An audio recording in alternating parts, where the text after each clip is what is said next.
Mark, just tell me, when and how did you meet Benazir Bhutto for the first time?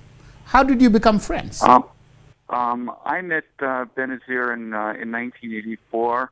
Benazir and I shared a mutual friend, Peter Galbraith. And when Benazir was being released from prison, Peter asked my wife and I in Washington if we would have a dinner party for a friend of his who was just getting out of prison. And we were sort of taken aback by that. And then he explained who Benazir was, and Benazir did come to dinner with us and some senators and congressmen and press.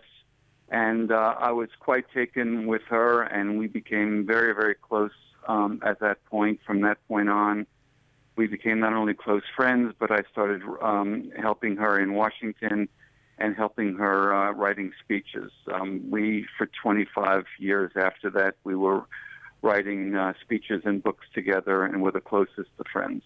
2.5 decades goes your association with Benazir Bhutto. How did you find her as a human being? Well, I knew her right from the time she got out of prison, and I watched her develop as professionally and personally over those 25 years. At first, she was very quiet and very shy, but when she spoke, even when she was quiet and shy, people always paid very strong attention to her because her words were very precise and very eloquent. I found her to be an extremely warm person, incredibly bright, very, very dedicated, almost painfully dedicated. She always put Pakistan first before her own happiness and her family, her children, her husband. It was very, very difficult, especially at the end when she went back under difficult conditions. She had this enormous sense of responsibility to the people of Pakistan, and that's what she lived for, and unfortunately, that's what she died for. Benazir was not only warm, but she was very funny. We joked around a great deal. She had great impressions of people all around the world, and we did travel around the world together when she was out of government, when she was making speeches. She thought that was very important for the message to continue, for the fight for democracy to continue.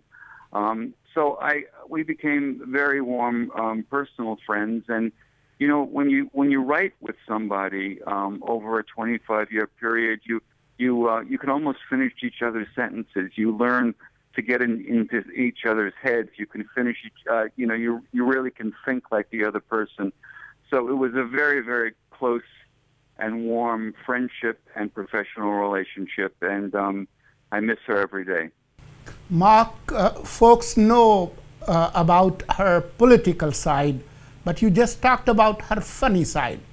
Tell me something funny about her personality. She was great with the kids. She was a very loving mother. She always wanted to be around to have dinner with the children, no matter, even if she had to interrupt an official meeting, a cabinet meeting. She would always come to have dinner with the children. When her husband was in prison and she took the children to visit, she didn't want to tell them what the nature of a prison was because that would be frightening for the children. So she always told them that Asif was at his office, and they would go to his office to visit him. And I thought that was, some people might thought it was amusing. I thought it was very tender and very considerate. Mark, you have seen many world leaders and Pakistani leaders. How did she come across interacting with American politicians and opinion makers? That's interesting that you said that because tomorrow is June 21st is her birthday, and I always post a picture on Facebook on her birthday, and the picture that I'm going to post is a picture that I only have of Benzair and Bill Clinton in the Oval Office, speaking very closely and intensely to each other. I hope you go on Facebook and look at it tomorrow. But it's an interesting story. When she came in 1995 on her state visit, the normal arrangement is that the two leaders meet for 5 minutes, and then the staffs join them for a full hour. And I was there at the White House at that point, and Benzair and Bill Clinton were in the Oval Office together, and 5 minutes, 10 minutes, 15 minutes, they stayed there for a full hour together, one-on-one, and it was really quite remarkable. The staffs never went in.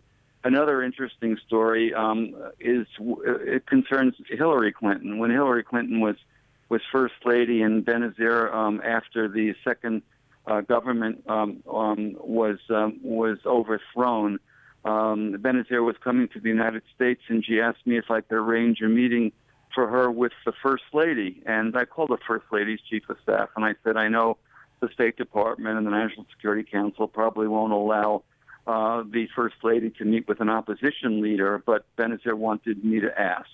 And I got a call back the next day, and the Chief of Staff said that she was very surprised, but the First Lady insisted that she meet with Benzair Bhutto. And the next week, Benzair and I came into the diplomatic reception room where the First Lady was there with Bruce Riedel, and he was taking notes for the U.S. side, and I was taking notes for Benzair. And these two extraordinary women, two of the most famous women in the world, spent 1 hour in an extraordinary conversation that was maybe the most fascinating hour of my life.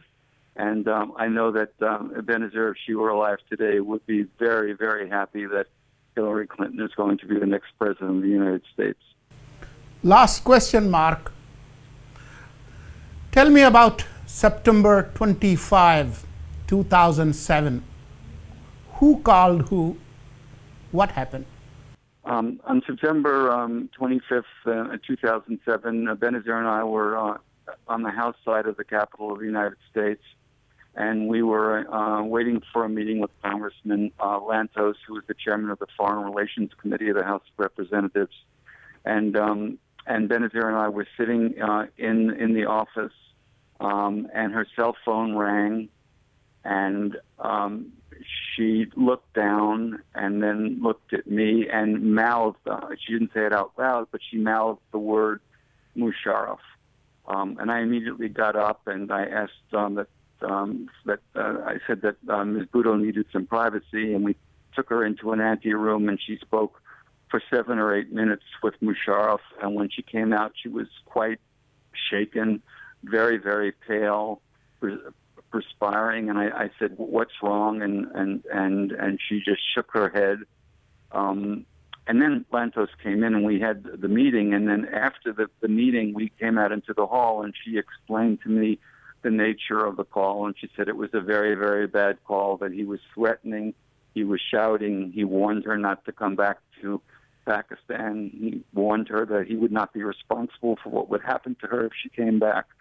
And I think at that point, we both realized, and she said, that we always knew that going back would be dangerous, that it would be possible that something bad would happen. And I think from the moment of that call on, we both realized that not only was it possible, but it was probable. And it was a very shaken moment. I'll never forget it. And I said goodbye to her the next day at the Ritz-Carlton Hotel. And when we said goodbye, I think we both knew that we would never see each other again.